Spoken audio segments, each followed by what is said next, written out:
Yeah! Sir ఇప్పుడు అడగమంటారా? Like at the end of the session అడగమంటారా? డౌట్స్ అడుగు సాయిపదం.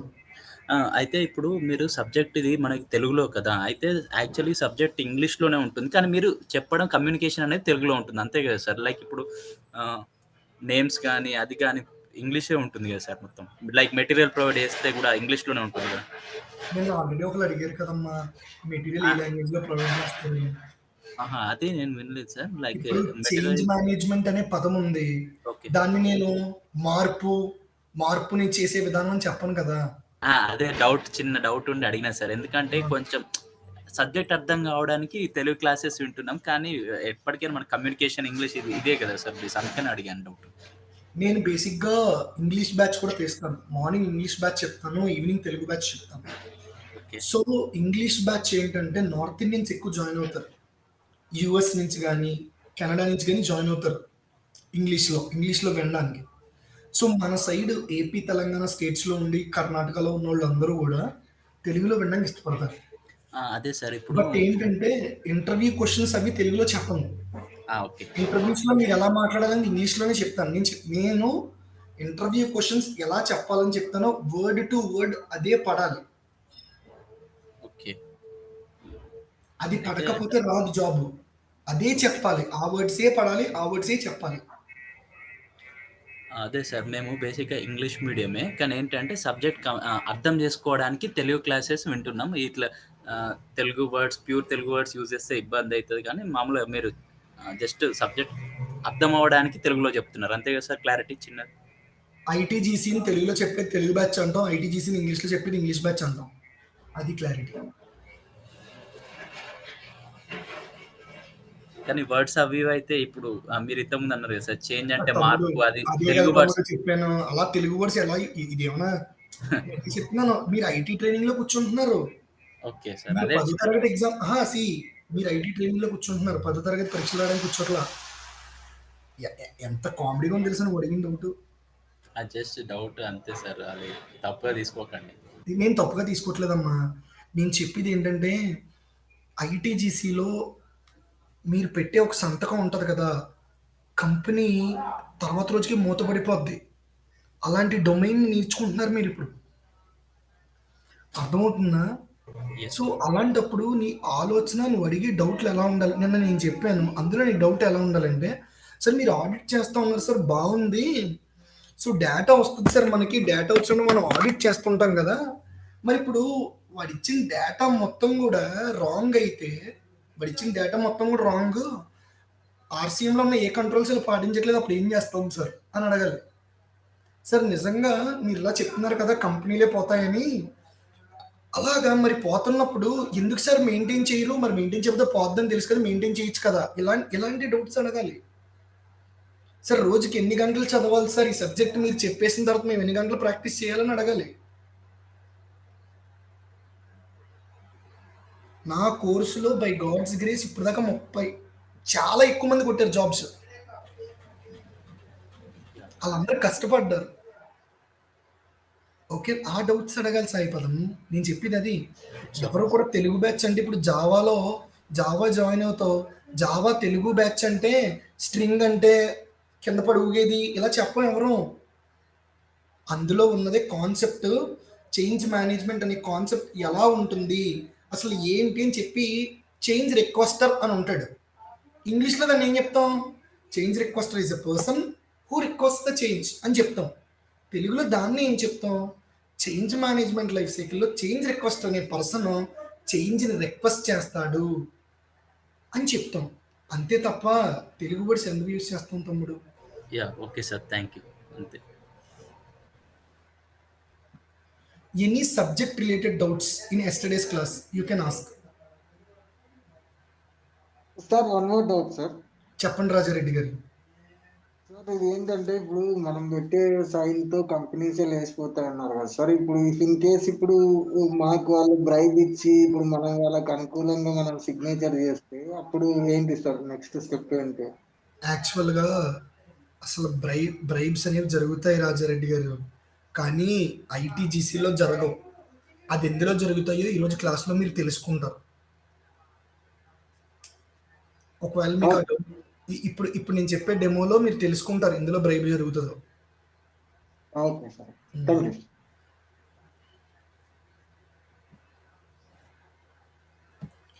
ఎనీ అదర్ డౌట్స్ అండి, are we can start?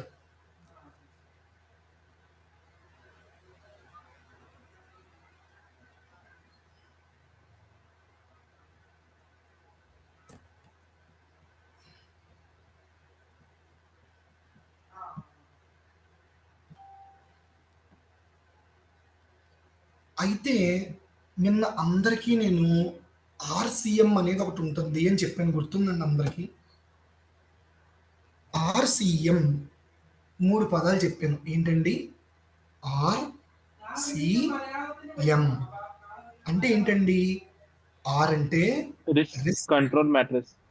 C అంటే కంట్రోల్, ఎం అంటే మెట్రిక్స్. అయితే ఇది ఒక డాక్యుమెంట్ అని చెప్పానండి. ఈ డాక్యుమెంట్‌లో ఏముంటాయని చెప్పానండి? ఈ డాక్యుమెంట్‌లో ఆర్గనైజేషన్ ఏ కంట్రోల్స్ అయితే పాటించాలో ఆ కంట్రోల్స్ లిస్ట్ మొత్తం ఉంటుంది అని చెప్పానండి. అవునా కాదా? అయితే ఈ కంట్రోల్స్‌ని ఎవరికి సంబంధించినవండి ఈ కంట్రోల్స్? వేరియస్ డిపార్ట్మెంట్స్‌కి సంబంధించిన కంట్రోల్స్. వేరియస్ డిపార్ట్మెంట్స్ అనుకోవచ్చు, వేరియస్ ప్రాసెస్ అని కూడా అనొచ్చు. వేరు వేరు ప్రాసెస్‌లకి సంబంధించిన కంట్రోల్స్ ఇవి. అయితే ఈ కంట్రోల్స్‌ని 2 రకాలుగా విభజించడం జరిగిందండి. 2 రకాలుగా విభజించారు ఈ కంట్రోల్స్‌ని. ఒకటేంటంటే ఫైనాన్షియల్ కంట్రోల్స్. ఒకటేంటండి? Financial controls. రెండోదేంటంటే other than financial controls.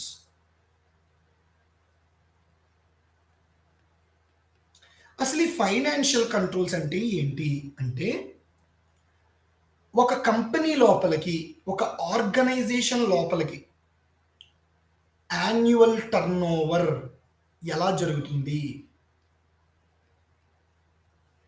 Annual turnover అంటే సంవత్సరానికి ఎంత రెవెన్యూని కంపెనీ జనరేట్ చేస్తుంది. 2, క్యాష్ ఇన్‌ఫ్లో ఎంత, అవుట్‌ఫ్లో ఎంత, క్యాష్ ప్రతి నెల బయటికి ఎంత వెళ్తుంది, లోపలికి ఎంత వస్తుంది. 3, ఆల్ ట్రాన్సాక్షన్స్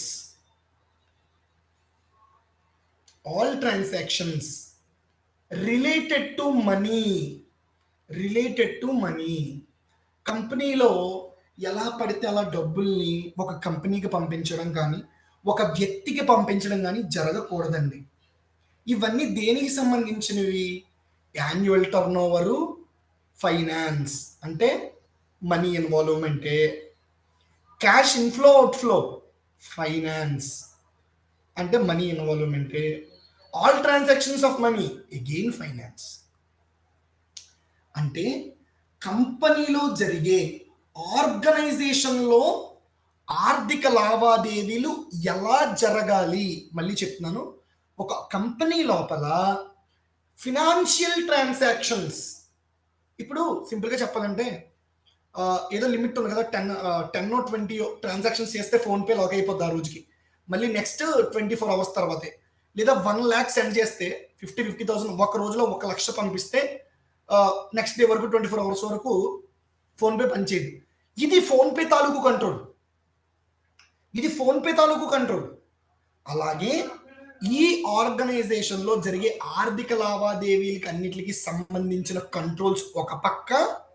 ఇది కాకుండా except financial controls, except finance team, HR team ఉంది, డెవలప్మెంట్ టీమ్ ఉంది, డెవాప్స్ ఉంది, క్లౌడ్ ఉంది, నెట్వర్క్ సెక్యూరిటీ ఉంది, ఫెసిలిటీస్ టీమ్ ఉంది, సెక్యూరిటీ టీమ్ ఉంది, ఎన్ నెంబర్. ఇంకా ఇది కాకుండా మిగిలిన, మీకు సింపుల్గా చెప్పాలంటే ఫైనాన్స్ కంట్రోల్స్ అనగా ఒకవైపు, మిగిలిన కంట్రోల్స్ అన్నీ ఒకవైపు. మీ బండ గుర్తు ఏంటంటే ఫైనాన్షియల్ కంట్రోల్స్ అన్ని ఒకవైపు, మిగిలిన కంట్రోల్స్ అన్నీ కూడా ఇంకొక వైపు. ఇప్పుడు ఈ ఫైనాన్షియల్ కంట్రోల్స్ని ఆడిట్ చేసి, ఎలా ఆడిట్ చేస్తారు? సేమ్ నేను చెప్పినట్టే, ఈ కంట్రోల్స్ని నిన్న చెప్పిన విధంగానే ఎవిడెన్సెస్ కలెక్ట్ చేస్తూ ఆడిట్ చేస్తారు. ఈ ఫైనాన్షియల్ కంట్రోల్స్ ఆడిట్ చేసే రిపోర్ట్ని SOC 1 అంటారండి. SOC అంటే ఏంటి? Security organisation controls or system or service organization controls అంటారండి. SOC 1 అంటే ఏంటండి? కంపెనీలో జరిగే ఆల్ ఫినాన్షియల్ కంట్రోల్స్ యొక్క ఆడిట్ రిపోర్టు. ఇక్కడ వరకు ఎవరికైనా ఏమైనా డౌట్స్ ఉంటే అడగండి, ఇక్కడ వరకు మాత్రమే.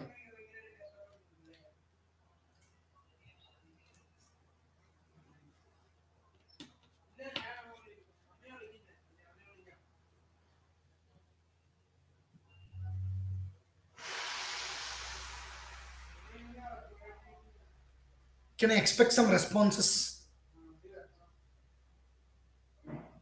ఇక్కడ వరకు క్లియర్ గా ఉందా లేదా? Clear sir. Yes sir, clear. Vamshi, Clear, sir. Shravan, Kushal, Raj, Yes, Ayesha clear, garu, Keerthana garu, clear. Mohan, Subhash, Rajareddy, Sai, Srikanth, Yeah, clear. Ayyappa, Suraj, Madhu, Manoj Chowdary, Kumar, Ayub. I want your responses. Is it clear or not? Clear, sir. Clear. So Clear, sir. ఇప్పుడు రెండో వింగ్ లో పెట్టుకున్నాం కదండి. మనం రెండో వింగ్ లో ఏం పెట్టుకున్నాం? రెండు రకాలుగా విభజించాం. Other than financial controls. దీన్నే SOC 2 అంటారండి. దీన్ని ఏమంటామండి? అదర్ దాన్ ఫైనాన్షియల్ కంట్రోల్స్ రిపోర్ట్ని ఏమంటామండి?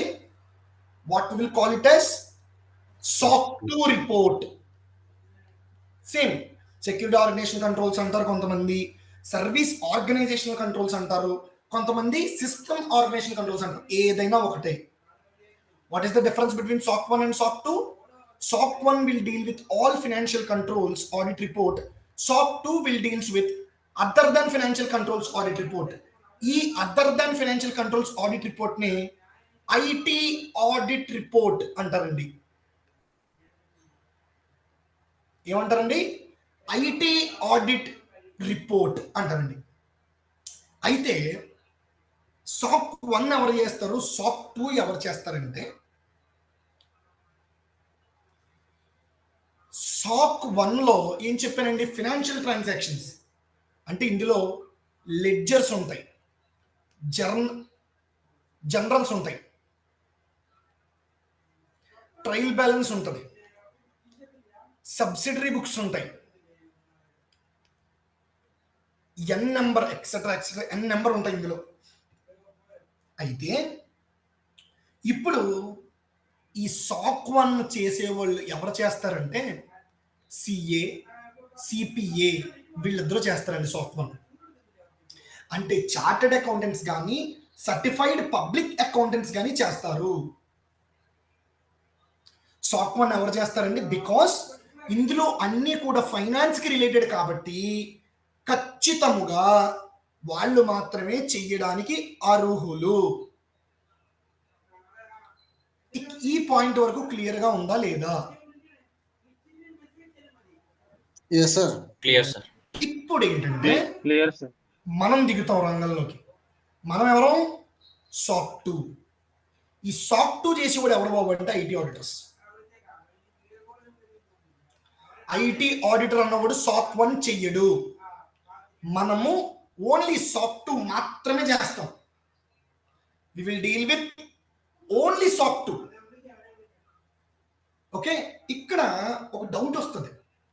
సార్ ఇదంతా బాగానే ఉంది సార్, ఎందుకు సార్ ఒక కంపెనీలో ఒక కంపెనీ ఎందుకు సార్ ఆడిట్ చేయించుకోవాలి, ఎందుకు సార్ ఇదంతా జరగాలంటే దీని వెనకాల ఒక కథ ఉంది. లక్కీ భాస్కర్ సినిమా ఎంతమంది చూశారు ఇందులో? నేను చూసాను సార్. మీ సార్ ఇంకా ఇంకా ఏమండి సబ్జెక్ట్ అడగట్లేదు, కనీసం ఇదేనా మాట్లాడండి.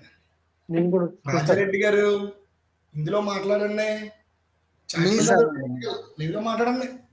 సో అందులో హీరో చేసిన ఫ్రాడ్ ఎలా తెలుస్తుంది? ఏం చేస్తాడు? బుక్లో ఎంట్రీ చేసిన దానికి సిస్టంలో ఎంట్రీ చేసిన దానికి 1 month గ్యాప్ ఉంటుంది, అవునా? ఈ 1 monthలోనే వాడు ఎడిట్ చేస్తాడు. అదేనా జరిగింది? యాక్చువల్గా ఈ స్టోరీ ఎప్పుడో యుఎస్లో జరిగింది.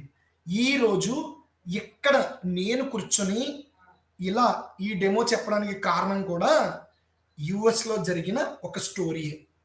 ఏంటంటే ఒక బ్యాంక్ ఉంది, ఆ బ్యాంక్ పేరు ఏబిసి. ఈ బ్యాంకులో ఇప్పుడు లెట్స్ సే ఫెరారీ ఉందండి, ఇది మోర్ దాన్ 2.5 crores అనుకుందాం స్టార్టింగ్ బేస్ ప్రైజ్. ఈ ప్రైస్ని ఎలా డిసైడ్ చేస్తాం? Brand value and etcetera engine performance ఇవన్నీ అంటారు. కానీ మెయిన్గా ఫెరారీ కొనుక్కునేది ఎందుకు? రే అడిగి ఫెరారీ ఉందరా అని చెప్పుకోవడానికి, అవునా? అలాగే దీని ప్రైస్ ఎలా డిసైడ్ చేస్తారో ఒక బ్యాంక్ యొక్క స్టాక్ ప్రైస్ కూడా బేస్డ్ ఆన్ ఈ బ్యాంకుకు ఉన్న అసెట్స్ అంటే ఆస్తులు, లయబిలిటీస్ అంటే అప్పులు, ఈ రెండిట్లను బట్టి స్టాక్ ప్రైస్ అనేది డిసైడ్ అవుతుంది. అది బ్యాంక్ కావచ్చు, ఐటీ కంపెనీ కావచ్చు, దేనికైనా అవ్వచ్చు. అయితే యుఎస్లో ఏం చేశారంటే ఇద్దరు తెలివైన వాళ్ళు, 2 persons తెలివైన వాళ్ళు ఏం చేశారంటే ఒక బ్యాంకులో ఎలా అయితే లక్కీ భాస్కర్ సినిమాలో బుక్ని మ్యానిపులేట్ చేశారో, అప్పుడులో సిస్టమ్స్ లేవు కదా, 1990sలో అంత ర్యాపిడ్గా టెక్నాలజీ లేదు కదా, బుక్ కీపింగ్ ఉండేది అప్పుడు, బుక్ కీపింగ్. ఏం చేశారు? ఈ బుక్స్లో తేడా చేసి స్టాక్ ప్రైస్ పెంచేశారు. మా దగ్గర చాలా ఉన్నదని, మా బ్యాంక్ చాలా డబ్బుల్ని, చాలా ఆస్తులు ఉన్నాయి మా బ్యాంక్కి, మాకు లైబిలిటీస్ తక్కువ అసెట్స్ ఎక్కువ అని చూపించుకొని షేర్ ప్రైస్ పెంచి ఎప్పుడైతే అది బ్రేక్ ఈవెన్ పాయింట్కి వెళ్ళిందో బ్యాంక్ ఐపీ పెట్టేశారు, ఇన్సాల్వెన్సీ పెట్టేశారు, టోటలీ డబ్బు తీసుకుని పారిపోయారు. అప్పుడు యుఎస్లో దారుణంగా ఎకానమీ స్తంభించిపోయింది అనమాట. యుఎస్ డాలర్ ప్రైస్ చాలా పడిపోయింది. ఆ టైంలో యుఎస్లో ఏం చేశారంటే ఇలా జరగకూడదని ఎప్పుడు ఎవ్రీ ఇయర్ ఏ కంపెనీ అయితే షేర్ మార్కెట్లో ఉందో, పబ్లిక్ ఏ కంపెనీలు షేర్లు కొనగలుగుతున్నారో, ఈ షేర్ మార్కెట్లో లిస్ట్ అయిన ప్రతి కంపెనీ కూడా ఎవ్రీ ఇయర్ ఈ కంపెనీ యొక్క ఫైనాన్షియల్స్ని అంటే ఫైనాన్షియల్ కంట్రోల్స్ని ఆడిట్ చేసి ఈ ఆడిట్ రిపోర్ట్ యుఎస్ గవర్నమెంట్కి ఇవ్వాలి అని చెప్పిందండి. ఏం చెప్పింది? ఏ కంపెనీ అయితే షేర్ మార్కెట్లో ఉంటుందో ఆ కంపెనీ యొక్క ఫైనాన్షియల్ కంట్రోల్స్ ఆడిట్ చేసి ఆ ఆడిట్ రిపోర్ట్ యుఎస్ గవర్నమెంట్కి ఇవ్వండి. ఎవరు చేయాలంట ఆడిట్? ఎవరు చేయాలి? ఈ కంపెనీతో సంబంధం లేని ఒక థర్డ్ పర్సన్ చేయాలి. ఎందుకు ఈ కంపెనీలో ఉన్నోడు చేయకూడదు? దొంగతనం చేసేవాడు పోలీస్ అయితే వాడు తప్పువాడు కప్పిపుచ్చుకుంటాడు కదా, అలాగా కంపెనీలో ఉన్న ఆడిటర్ చేయకూడదు. బయట ఒక థర్డ్ పర్సన్ వచ్చి, కంపెనీకి సంబంధం లేని ఒక పర్సన్ వచ్చి ఆ కంపెనీ కంట్రోల్స్ ఆడిట్ చేసి ఆ రిపోర్ట్ని ఎవరికి ఇవ్వాలి? డైరెక్ట్గా యుఎస్ గవర్నమెంట్కి ఇవ్వాలి. ఇది కథ. అయితే ఇప్పుడు బాగుంది సార్, ఇప్పుడు మాకు సాక్ 1 అర్థమైందండి ఎందుకు వచ్చిందో. మరి సాక్ 2 అదర్ దాన్ ఫైనాన్షియల్ కంట్రోల్స్ ఈ గోల్ ఏంటండి? ఈ ఐటీ ఆడిట్ ఎందుకు వచ్చిందంటే ఇది వరకు మొత్తం అంతా క్యాష్ ట్రాన్సాక్షన్స్, ఎక్కడ చూసినా క్యాష్ ట్రాన్సాక్షన్స్. కానీ ఇప్పుడు ఎవరైనా క్యాష్ పట్టుకుని తిరుగుతున్నారా? మొత్తం అంతా ఏం జరిగింది? డిజిటలైజ్. అయిపోయింది, మొత్తం డిజిటలైజ్ అయిపోయింది. PhonePe, Google Pay, net banking, n number start అయిపోయింది.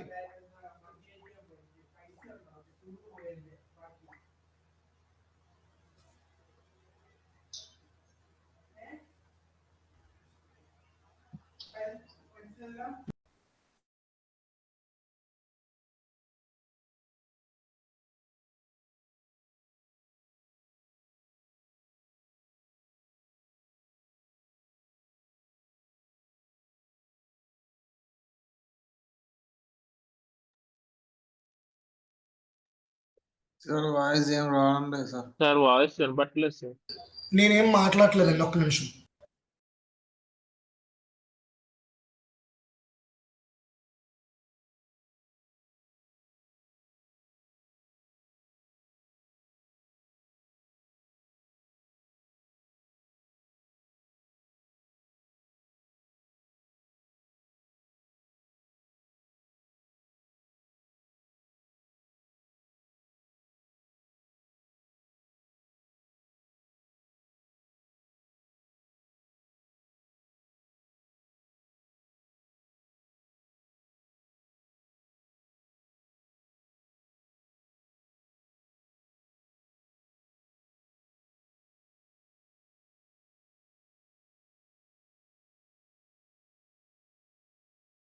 హలో.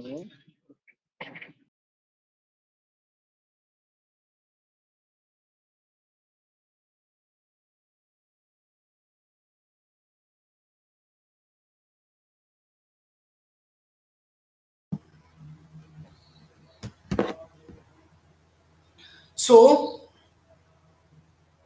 ఇప్పుడు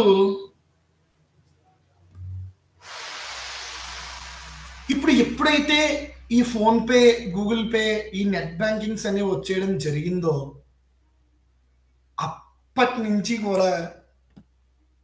అప్పటి నుంచి కూడా పూర్తిగా ఇప్పుడు లెట్సే ఇప్పుడు ఒక అప్లికేషన్ ఉంది.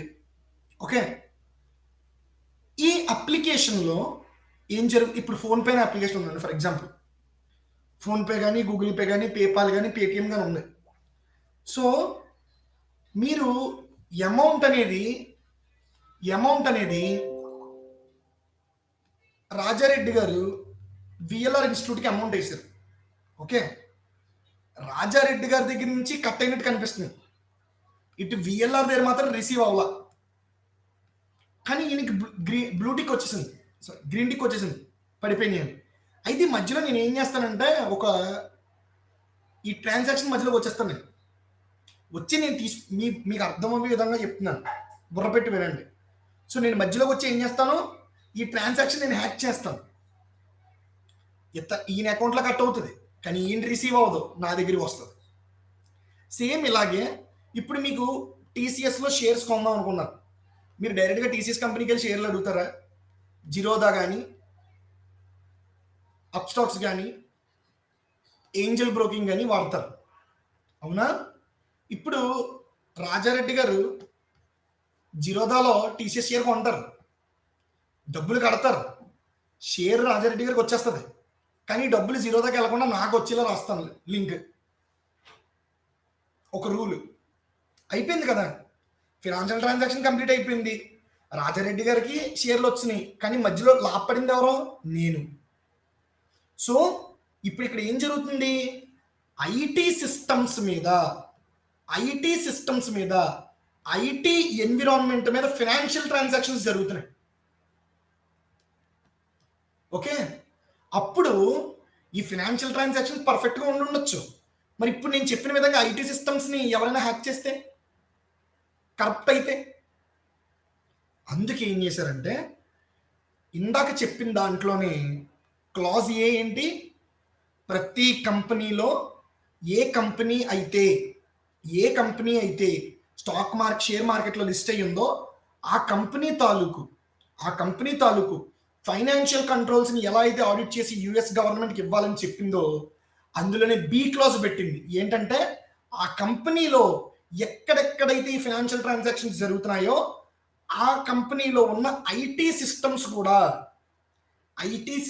కూడా ఆడిట్ చేసి ఈ ఆడిట్ రిపోర్ట్ని కూడా ఈ ఆడిట్ రిపోర్ట్తో జోడించి గవర్నమెంట్కి ఇవ్వండి అని చెప్పింది. ఈ లానే ఇది ఒక యాక్ట్, అంటే ఒక చట్టం. ఈ చట్టాన్ని సర్బైన్స్ అండ్ ఆక్సిలేస్ యాక్ట్ అంటాం, దాన్ని సాక్స్ యాక్ట్ అంటాం.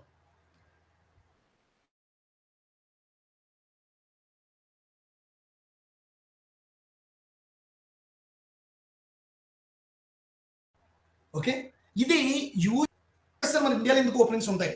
ఇండియాలో సిమిలర్గా ఇంకో యాక్ట్ ఉంది, ఆ యాక్ట్ పేరే కంపెనీస్ యాక్ట్ అంటుంది. పేర్లు వేరంతే, సర్బెన్స్ అండ్ ఆక్సిలేస్ యాక్ట్, కంపెనీ యాక్ట్, పేర్లు వేరు, కానీ లోపల జరిగి చెప్పిన మ్యాటర్ ఒకటే. ఎవ్రీ కంపెనీ ఎవ్రీ ఇయర్ ఏ కంపెనీ అయితే స్టాక్ మార్కెట్లో లిస్ట్ అయ్యి ఉందో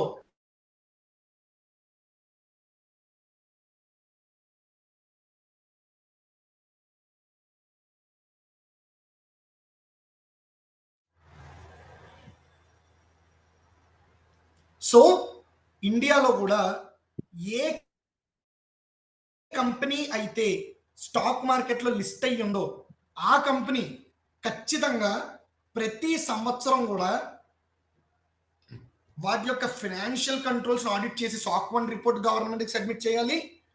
అదర్ దాన్ ఫైనాన్షియల్ కంట్రోల్స్ అంటే ఐటీ కంట్రోల్స్ ఆడిట్ చేసి ఐటీ కంట్రోల్స్ ఆడిట్ రిపోర్ట్ కూడా గవర్నమెంట్కి సబ్మిట్ చేయాలి. సాక్స్ అంటే ఏంటి? ఏ combined report of sock 1 and sock 2. Socks లో ఫైనాన్షియల్ ఆడిట్ రిపోర్ట్ ఉంటుంది, ఐటీ ఆడిట్ రిపోర్ట్ ఉంటుంది. ఇది యుఎస్ లో, ఇండియాలో సాక్ 1 and sock 2. Based on what act? Companies act. ఇక్కడ వరకు అందరికీ క్లియర్ గా ఉందా? ఏమైనా డౌట్స్ ఉన్నాయా?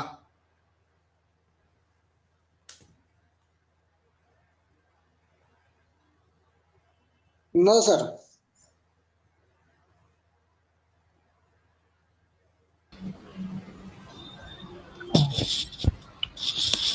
సార్ ఒక డౌట్ చెప్పండి.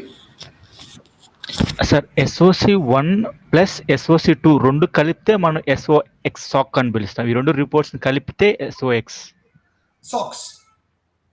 ఓకే సార్, రెండింటిని బేసిక్ గా కలిపి కలపడం ఏమీ లేదండి.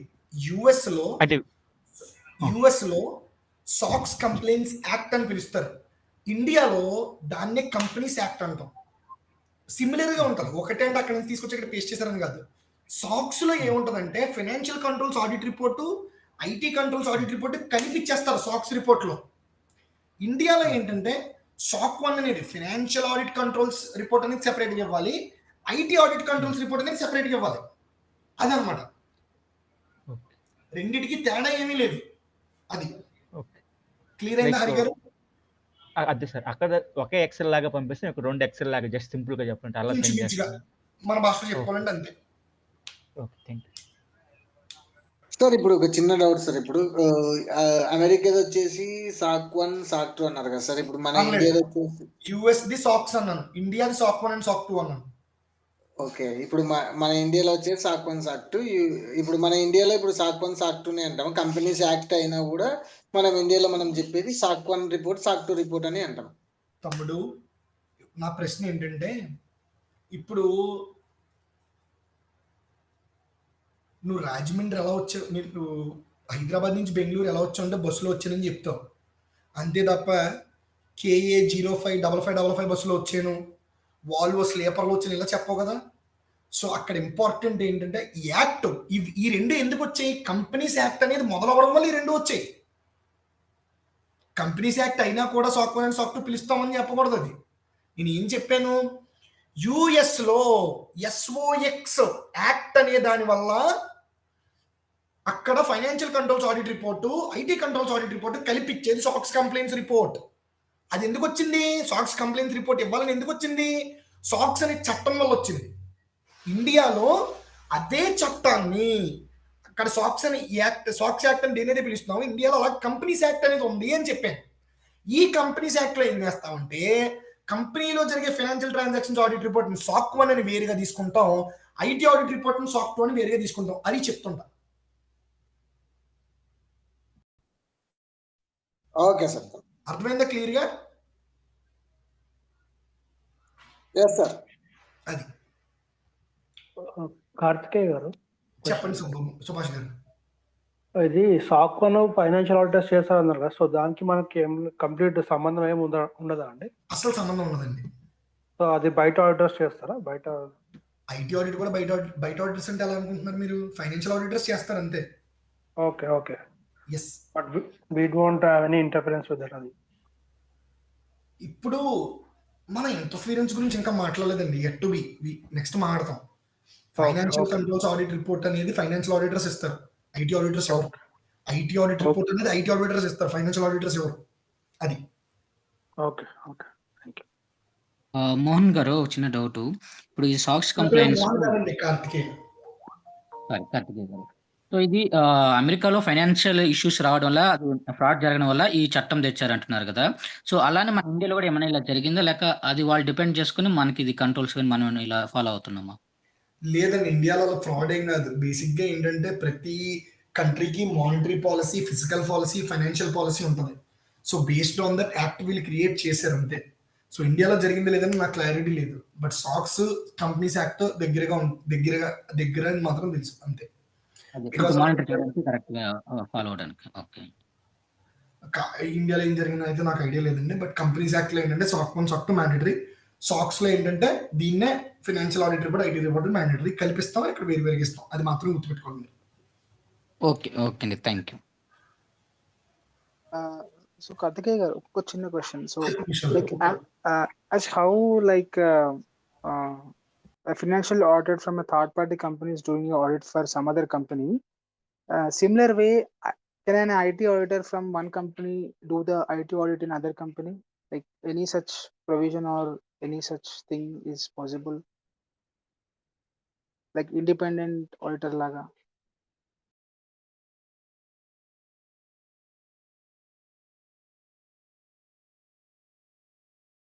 కుషాల్, నీ క్వశ్చన్ అర్థం కాలేదు, మళ్ళీ అడిగి ఒకసారి. నార్మల్లీ ఇప్పుడు ఐటీ ఫైనాన్షియల్ ఆడిట్స్ కి ఎక్స్టర్నల్ ఆడిటర్స్ వచ్చేసి ఒక కంపెనీ ఆయన అడిగారు, నేను చాలా క్లారిటీగా చెప్పాను.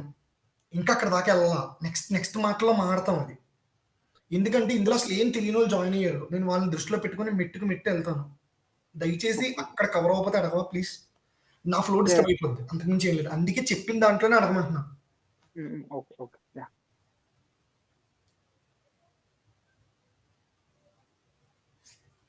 చెప్పిన దాంట్లో ఇంకేమైనా డౌట్స్ ఉన్నాయండి ఎవరికైనా? లేదండి. ఇప్పుడు బేసిక్గా ఇప్పుడు ఇందాక యాక్ట్లో చెప్పాం ఏమని, అసలు కంపెనీకి ఆర్గనైజేషన్కి సంబంధం లేని ఒక పర్సన్ వచ్చి మన ఫైనాన్షియల్ కంట్రోల్స్ని, ఐటీ కంట్రోల్స్ని ఆడిట్ చేసి ఆ ఆడిట్ రిపోర్ట్ని ఇవ్వాలని చెప్పుకున్నాం.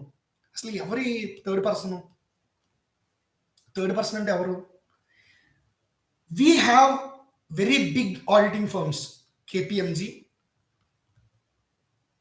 Deloitte, EY, PwC. ఇవి బిగ్ 4. వీటి కింద గ్రాండ్ థార్టన్, ఆంప్కస్ సైబర్, ఇలా ఎన్ నెంబర్ ఉన్నాయి. Okay, N number of companies are present. అయితే ఇప్పుడు వీళ్ళల్లో నుంచి ఒకళ్ళు వచ్చి అంటే మన కంపెనీ, లెట్స్ సే TCS మన కంపెనీ అనుకోండి. ఈ కంపెనీకి వీళ్ళతో ఎవరైతే ఆడిట్ కాంట్రాక్ట్ లో ఉన్నారో బయట కంపెనీ నుంచి ఒకటి వచ్చి ఈ TCS లో ఉన్న ఫైనాన్షియల్ కంట్రోల్స్ని, ఫైనాన్షియల్ ఆడిటర్, ఐటీ కంట్రోల్స్ని, ఐటీ ఆడిటర్ వచ్చి ఆడిట్ చేసి ఆ రిపోర్ట్ని క్రియేట్ చేసి ఇచ్చేవాడిని ఎక్స్టర్నల్ ఆడిటర్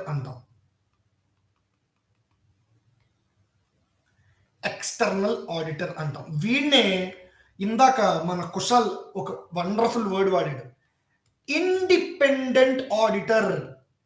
ఇండిపెండెంట్ ఆడిటర్ అంటే అర్థం ఏంటండి? ఎవరి మీద ఆధారపడడు, ఎటువంటి పక్షపాతం లేకుండా రిపోర్ట్ ఇచ్చేవాడిని ఇండిపెండెంట్ ఆడిటర్ అంటాం. ఎందుకంటే ఇతనికి TCS తో సంబంధం లేదు, ఇతను బయట ఎంప్లాయ్, బయట వేరే కంపెనీలో వర్క్ చేస్తున్న ఒక ఎంప్లాయ్. అతను వచ్చి ఈ కంపెనీని ఆడిట్ చేసి వెళ్తున్నాడు అంతే. సో బయట కంపెనీ నుంచి వచ్చి మన కంపెనీని ఆడిట్ చేసేవాడిని ఎక్స్టర్నల్ ఆడిటర్ అంటాం. ఓకే, ఎక్స్టర్నల్ ఆడిటర్ అంటాం.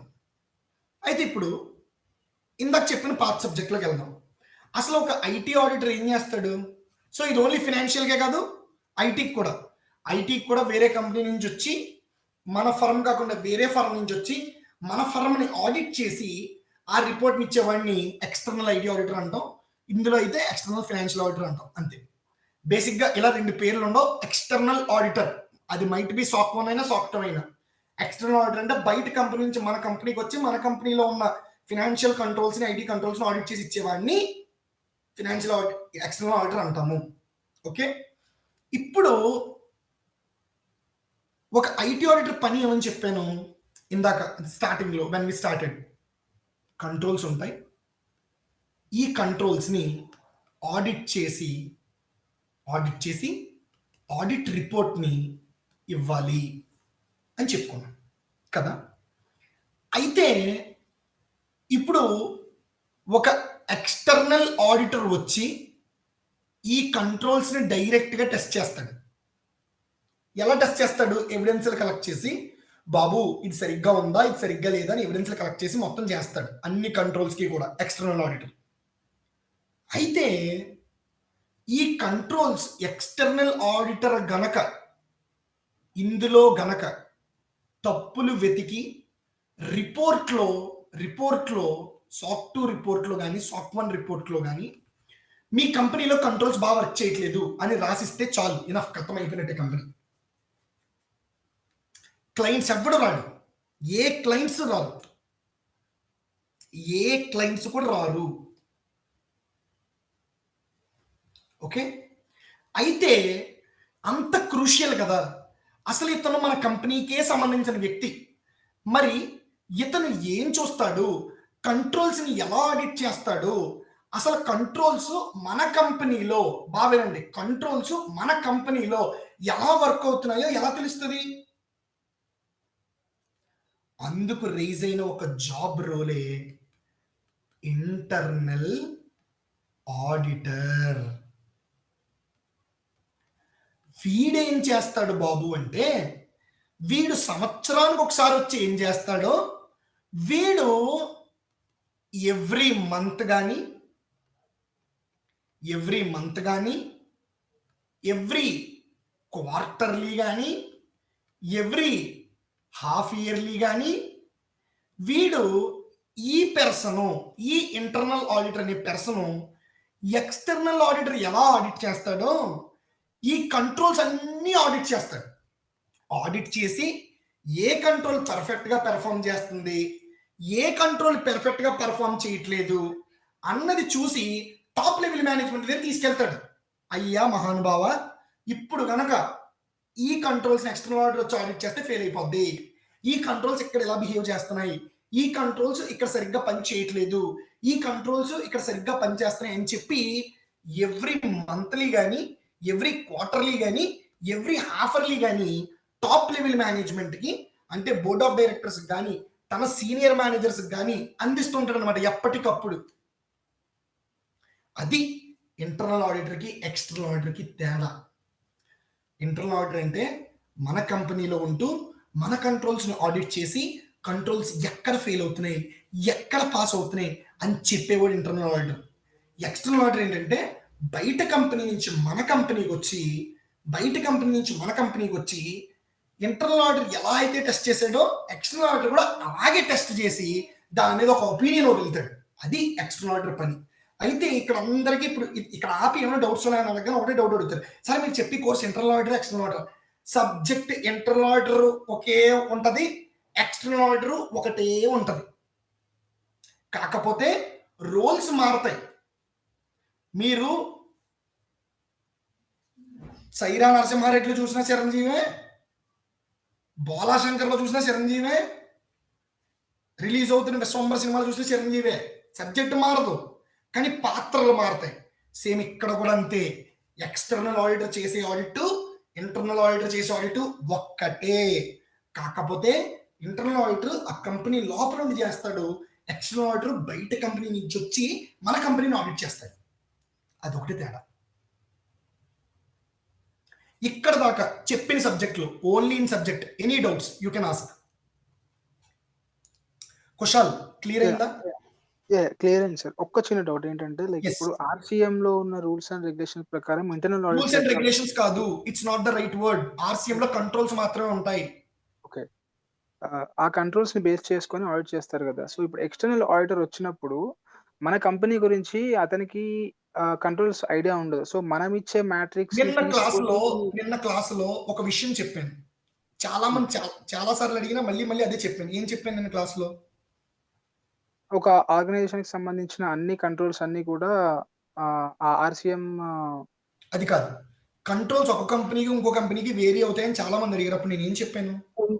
వేరీ అవ్వవు, సేమ్ ఉంటాయి అని చెప్పారు. మరి అప్పుడు ఎక్స్టర్నల్ ఆర్డర్ చేసేది కూడా అదే ఉంటది కదా.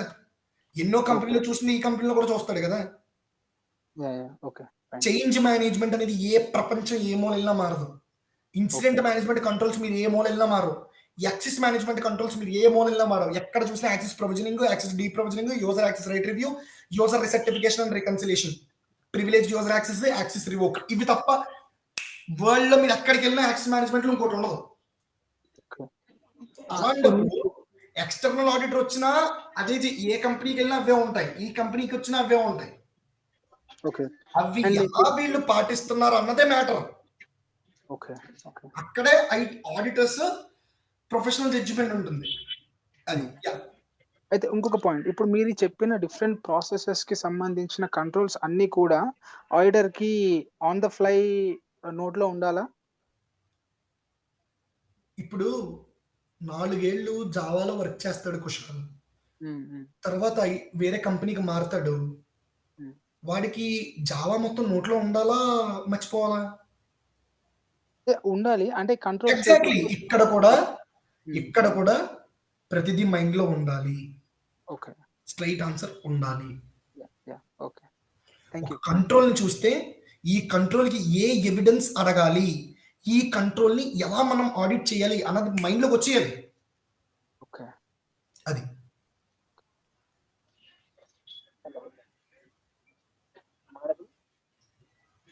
చెప్పండి బిఎస్ఆర్ గారు.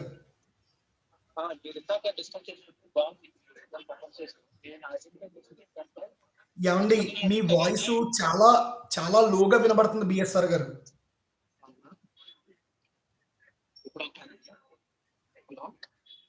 మీ వాయిస్ కట్ అయిపోయి వస్తుంది బిఎస్ఆర్ గారు.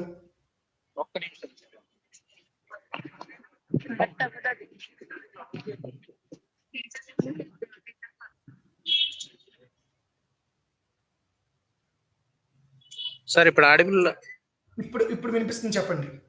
జస్ట్ మినిట్ సార్, నేను స్పీకర్స్ అవి చేంజ్ చేస్తున్నా. వినిపిస్తుందండి, ఇప్పుడు చెప్పండి.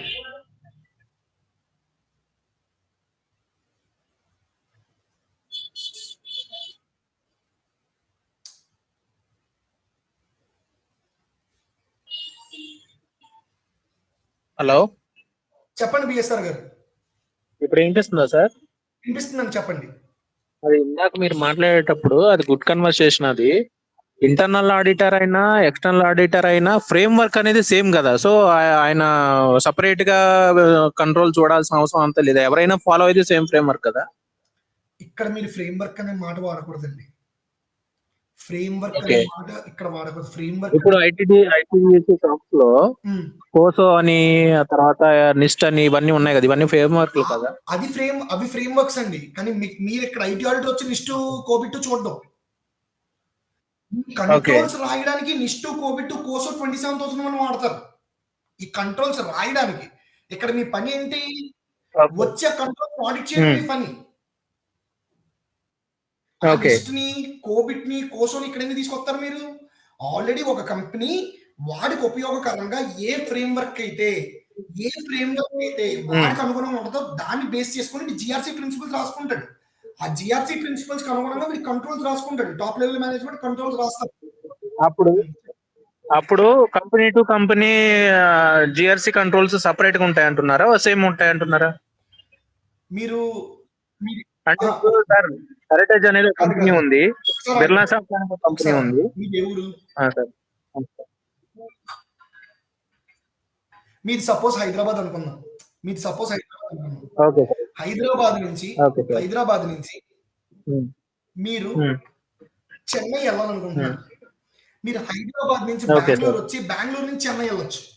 మీరు హైదరాబాద్ నుంచి ఢిల్లీ ఫ్లైట్ అవును ఎక్కి, ఢిల్లీలో దిగి, మళ్ళీ ఢిల్లీ నుంచి మళ్ళీ బెంగుళూరు రావచ్చు. కానీ అక్కడి నుంచి అవును మళ్ళీ చెన్నై రావచ్చు. మీకు ఎండ్ డెస్టినేషన్ ఎస్. ఎక్కడ? చెన్నైయే. సో అలాగా అల్టిమేట్ గా మనం రీచ్ అవ్వాల్సిన డెస్టినేషన్ చెన్నై. అల్టిమేట్ మీ డెస్టినేషన్ చెన్నై. అలా ఒక కంట్రోల్ అవును. మీరు కోబిట్ నుంచి ఉమ్, మీ ఓపెన్‌గా అంటే ఇది యాక్చువల్ క్లాస్ రూమ్‌లో చెప్తాను. కానీ ఇప్పుడు చెప్తున్నాను. కోబిట్ అయినా, కోసో అయినా, ఎన్ఐఎస్టీ అయినా ఏదైనా చెప్పేది ఒకటేనండి. కానీ పేర్లు మారుతాయండి. ఓకే. ఉమ్, పేర్లు వేరు వేరు ఉంటాయి. ఒక దాంట్లో వరకు ఓకే. ఇప్పుడు నా పేరు కార్తికేయ కుమారస్వామి అండి. కొంతమంది కార్తిక్ అని పిలుస్తారు. పలుకుతాను. మా అమ్మగారు బాబు అంటారు. ఉమ్, పలుకుతాను. మా నాన్నగారు నాన్న అంటారు. ఉమ్, పలుకుతాను. పలికింది నేను పేర్లు వేరు కానీ ఉమ్, పలికింది నేనే. సో అలాగా అవును. మీరు కోబిట్ అయినా, కోసో అయినా, ఎన్ఐఎస్టీ అయినా ఏదైనా లోపల మ్యాటర్ ఒకటే. పేర్లు వేరవుతాయి అంతే. ఓకే. వాడు ఫిజిబిలిటీ బట్టి పెట్టుకుంటాడు. But okay. ఎసెన్స్ అనేది ఒక్కటే ఉంటది. ఒక్కటే ఉంటది. ఉమ్, ఉమ్, అంతే. ఓకే. యెస్. సో ఇప్పుడు ప్రిన్సిపల్స్ అన్నారు కదా, ఇప్పుడు ఎలా రాసినా కానీ కంపెనీ టు కంపెనీ అల్టిమేట్ గా ఆ ప్రిన్సిపల్స్ కి మీట్ అవ్వాలి. ఆ కంప్లైన్స్ ఏదైతే ఉందో ఆ కంట్రోల్స్ మీట్ అవ్వాలండి. మీట్ అవ్వాలి. ఓకే. ఓకే. సో దాన్ని బేస్ చేసుకుని ఇంటర్నల్ ఆడిటర్ అయినా ఎక్స్టర్నల్ ఆడిటర్ అయినా యాక్ట్ చేస్తారు. అంతే అండి. Right sir, clear.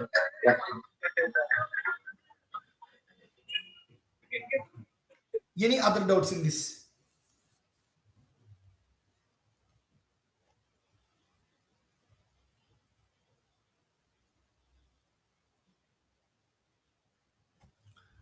సో ఇప్పుడు మనం క్లాస్‌లో చెప్పేది ఏంటంటే 1 change management. Second incident management.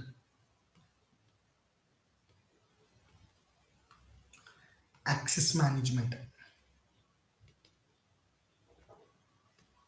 Risk management.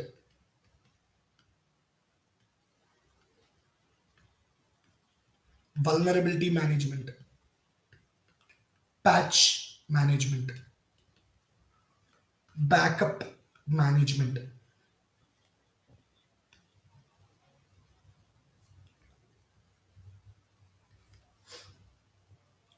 ITAC, information technology application controls,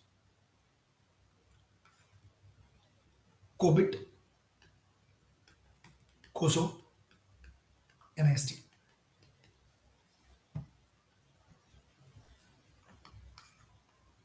ISO 27001. ఇందులో NXCAలో 94 కంట్రోల్స్ ఉంటాయండి. క్లాజెస్ వచ్చేసి 1 to 10 క్లాజెస్ ఉంటాయండి. సో ఈచ్ అండ్ ఎవ్రీథింగ్ మనం క్లాస్లో చెప్తాం. సో అండ్ మేజర్గా దీనికి ముందు ఇవన్నీ స్టార్ట్ చేయడానికి ముందు auditing methodologies,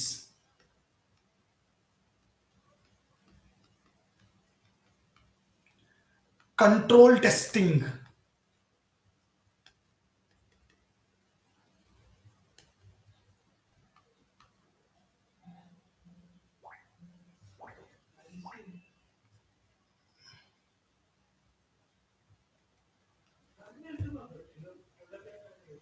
and third one sampling methodology. Sampling methodology. ఇవి స్టార్ట్ చేసే ముందు ఇవి చెప్పడం జరుగుతుంది. This is all about the next 25 days to 30 days plan of the course.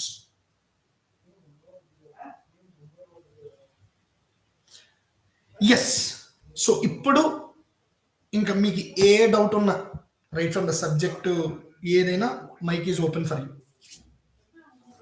Sir regarding the recording like ఇప్పుడు క్లాస్ అయిపోయింది, ఇన్ కేస్ ఒకవేళ ఆ రోజు మిస్ అయితే మీరు ప్రొవైడ్ చేస్తారా లింక్? తమ్ముడు నిన్న మీరు క్లాస్ జాయిన్ అయ్యారా తమ్ముడు? మీరు క్లాస్ జాయిన్ అయ్యారా నిన్న? అయ్యాను సార్. మోహన్ ఏం చెప్పాడు తమ్ముడు? నేను ఏం చెప్పాను తమ్ముడు నిన్న?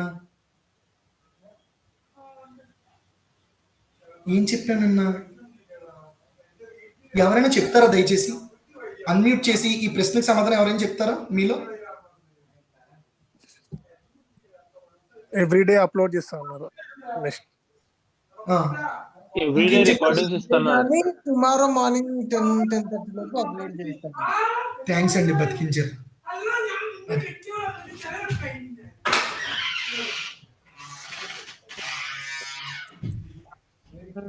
నా పేరు శివశంకర్ సార్. చెప్పండి శివశంకర్ గారు. సార్ యాక్చువల్గా నిన్న క్లాస్ వెళ్ళేస్తాను, నేను ఈరోజు ఫస్ట్ టైం ఇప్పుడు జాయిన్ అవుతున్నాను డెమోలో. సార్ నాకు ఈ ప్లేస్మెంట్ గురించి డౌట్ ఉంది సార్. అని ఇప్పుడు క్లాస్ అడగొచ్చా లేకపోతే తర్వాత కాల్ చేయమంటారా? ఒక్క నిమిషం అలాగే ఉండండి. ఇది కాకుండా ఎవరికైనా ఏమైనా డౌట్స్ ఉన్నాయండి? Or let stop the recording. ఏమైనా డౌట్స్ ఉన్నాయా ఎవరికైనా? No sir. Sir I have one doubt sir. చెప్పండి అయ్యప్ప గారు. సార్ ఇది మొత్తం థియరిటికల్ గా ఉంటుందా లేకపోతే ప్రాక్టికల్ కూడా ఉంటుంది సార్? ఇది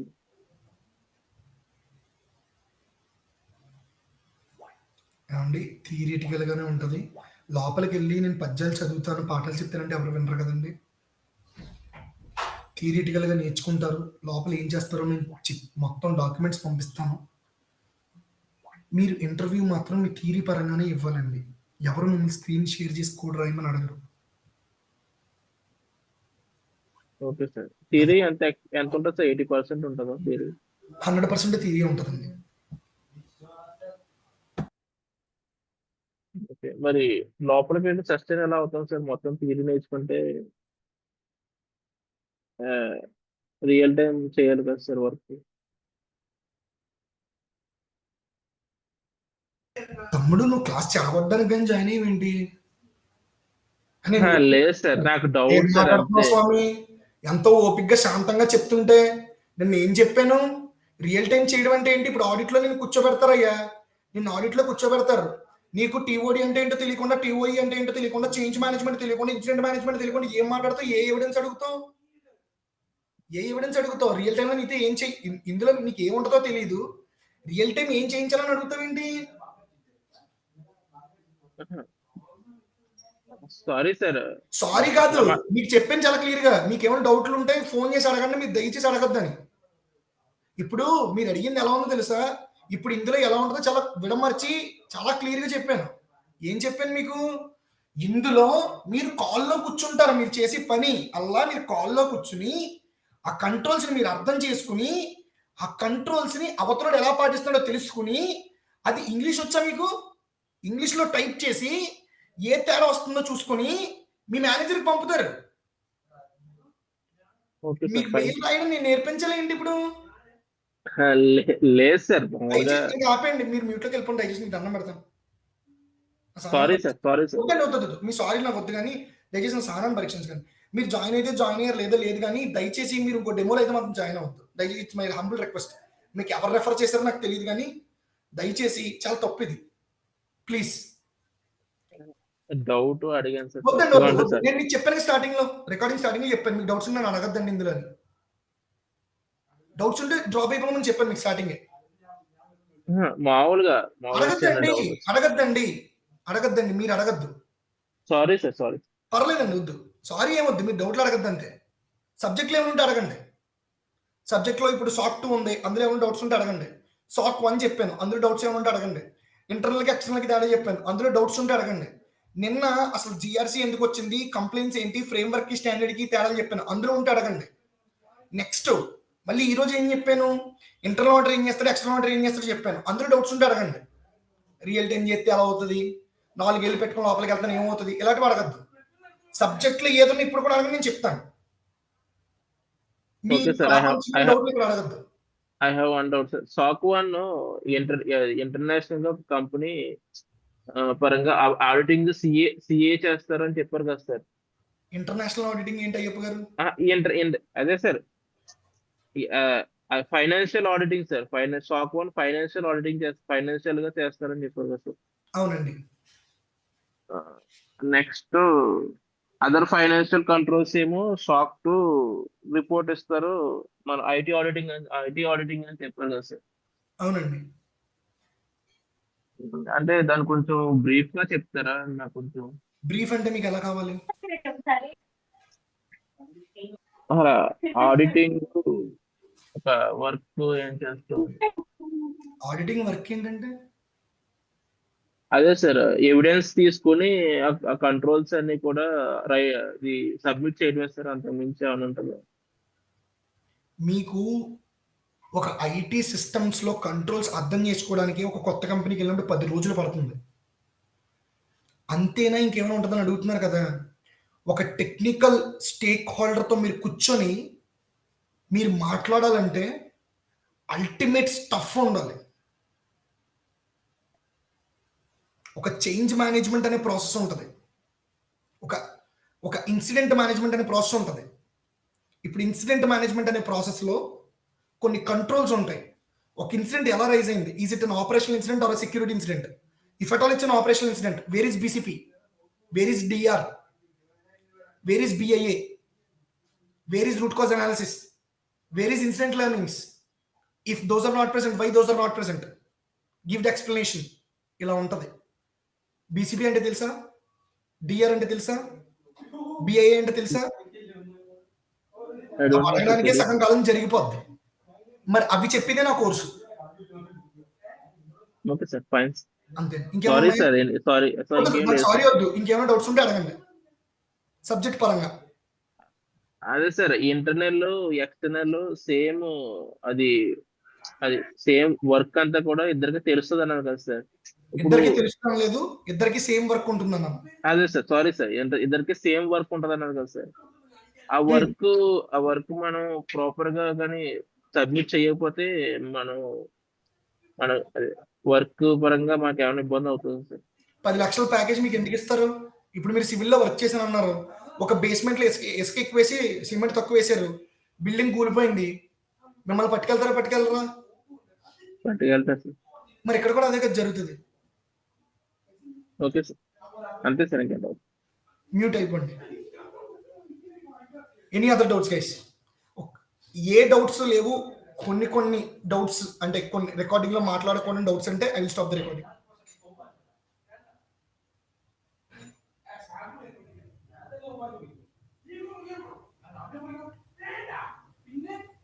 guys, any doubts? No sir. So this is the last demo. So regular classes అనేది మండే నుంచి స్టార్ట్ అవుతుంది. ఓకే, నేను క్లియర్గా చెప్పేది ఏంటంటే, నేను చాలా క్రిస్టల్ క్లియర్గా చెప్తున్నాను. నేను 25 రోజులు డెడికేట్ చేసి నేను చదువుకుంటాను, నాకు ఉద్యోగం కావాలి అన్నవాళ్ళు మాత్రం జాయిన్ అవ్వండి. ఓకే, నేను చేయగలనా, దీనికి కాల్స్ వస్తాయి రావా, దీనికి కాల్స్ వస్తాయి రావా నేను రికార్డింగ్ నేను చూపించాను ఎన్ని ఉన్నాయి ఏంటి కథ అనేది. సో నేను చెప్పే పాయింట్ ఏంటంటే చాలా క్లియర్గా క్రిస్టల్ క్లియర్గా ఒకటే చెప్తున్నాను, నేర్చుకుందాం అనుకున్నా మాత్రం జాయిన్ అవ్వండి. ఇప్పటివరకు మీరు నేను కూడా మీలా వచ్చినోండి. సో నేర్చుకుందాం అనుకున్నా మాత్రమే జాయిన్ అవ్వండి. అంతే తప్ప ఏదో జాయిన్ అయ్యాం, అమీర్పేటలో జావా జాయిన్ అయ్యాం, కొత్తపూర్లో డెవాప్స్ జాయిన్ అయ్యాం, ఇదిగో మా బావ క్లౌడ్ సెక్యూరిటీ నేర్చుకుంటే క్లౌడ్ సెక్యూరిటీ జాయిన్ అయ్యాం, అలా జాయిన్ అయ్యాలని డబ్బులు వేస్ట్ చేసుకోవద్దు. Money is a great energy. మేము చదువుకుంటాం, మేము నేర్చుకుంటాం, మాకు ఖచ్చితంగా కావాలి అని అనుకుంటే జాయిన్ అవ్వండి, అంతే. ఓకే, అండ్ ఈ 2 రోజులు నిజంగా కొంతమంది చాలా బాగా విన్నారు. ఎందుకంటే ఐఎమ్ గెట్టింగ్, నాకు మోహన్ గారితో కాల్ తీసుకొని కొంతమంది మాట్లాడుతున్నారు. So thanks for the good feedback. And నేను చెప్పే విషయం ఏంటంటే మెయిన్గా ఈ కోర్సులోకి వస్తే ఇదే మీరు నేర్చుకుని చివరి కోర్సు అవ్వాలి, ఇంక దీంట్లోనే జాబ్ కొట్టేలా ఉండాలి, అలా అయితేనే రండి. అండ్ ఇందులో నేను ఏ నుంచి మొదలుపెట్టి జెడ్ వరకు చెప్తాను. అసలు మీకు ఏ నాలెడ్జ్ లేదనుకునే చెప్తాను. నాకు మీ కమిట్మెంట్ ఇచ్చి పక్కాగా కూర్చుని చదవండి చాలు, దట్స్ ఇట్, నథింగ్ మచ్. అది చేయగలం అనుకున్న వాళ్ళే జాయిన్ అవ్వండి. Okay, and all the best. మీరు జాయిన్ అయినా మీరు జాయిన్ అవ్వకపోయినా, జాయిన్ అయిన అందరూ జాబ్ కోసమే, జాబ్ కొట్టాలనే కదా జాయిన్ అయి ఉంటారు. కొంతమందికి ఇది నచ్చుతుంది, కొంతమందికి నచ్చదు. సో మీ టైంకి చాలా thanks and mainly all the best for all the people. By god's grace అందరికీ ఫాస్ట్గా జాబ్ రావాలనే నేను మనస్ఫూర్తిగా కోరుకుంటున్నాను. జాయిన్ అయిన వాళ్ళకి, జాయిన్ అవ్వని వాళ్ళకి కూడా. ఓకే.